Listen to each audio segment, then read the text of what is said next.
Hi guys, and welcome to Classic TV Facts and Trivia. I got something really different for you today.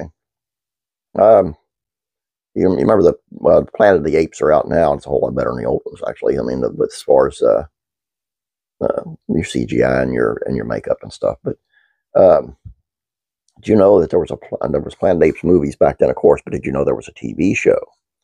And if you did, here's 5 things that you probably didn't know. And we'll start with the series was created instead of a 6th ape film. Though there had been talk of Planet of the Apes series starting in '71, the death of producer Arthur Jacobs in '73 kick-started the process of getting the show on the air. His death caused the rights to the series to be sold to 20th Century Fox, who aired the original films as movies of the week to great rating success. At the same time, Battle for the Planet of the Apes premiered in 1973 to the worst box office numbers of any of the films. The 5th film was also savaged by the critics, leading producers to believe the series had run out of steam for the cinema. Plans for the 6th film were axed, and the TV show was put into production in its place. Mr. Rod Serling wrote the pilot episode.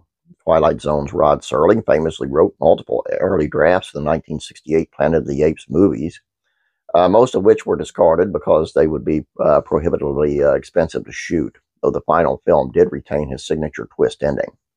Serling had a very similar experience with the TV show. His original draft for TV show pilot included material from his original unused scripts, but what eventually turned up on the screen was radically different from what he had written.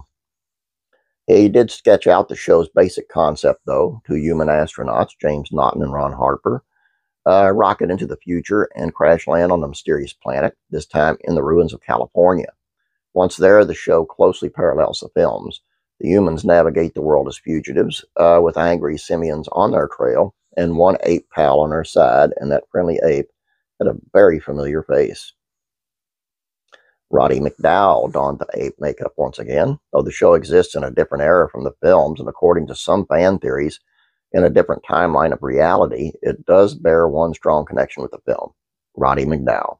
McDowall was the unusual honor of having played 3 different roles in the Planet of the Apes properties.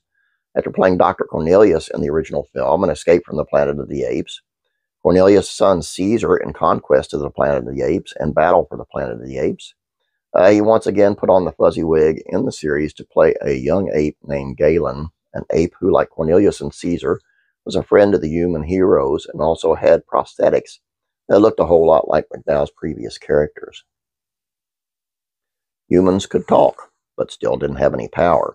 The classic films, which are set in the year 3978 and beyond, humans have lost the power of speech, but in the series, which is set sometime after the year 2500, humans can talk. Though they are still a slave caste hated by the apes, so it doesn't seem to do them much good. But to show their oppression, they are instead depicted as illiterate. It was canceled after 3 months. 3 years, sorry.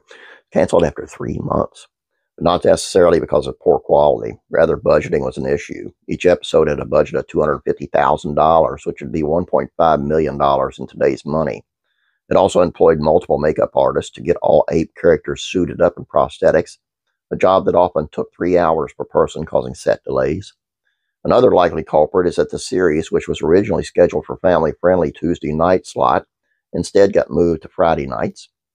Ape shall not kill ape, but the show was likely killed by its competition, the ratings juggernaut Sanford and Son and Chico and the Man. The show's 14th episode has never aired. 1975, the apes popped up on TV again, this time in a Saturday morning cartoon called The Return of the Planet of the Apes.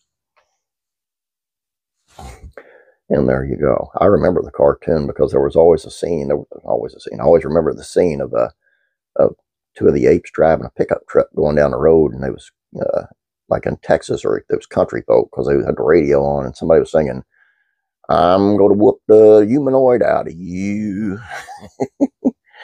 Oh, man. You gotta love Planet of the Apes. All I got for you guys. I hope you enjoyed this. Please don't forget to subscribe. Please like this video. You guys have a great day. God bless you, and I'm praying for you.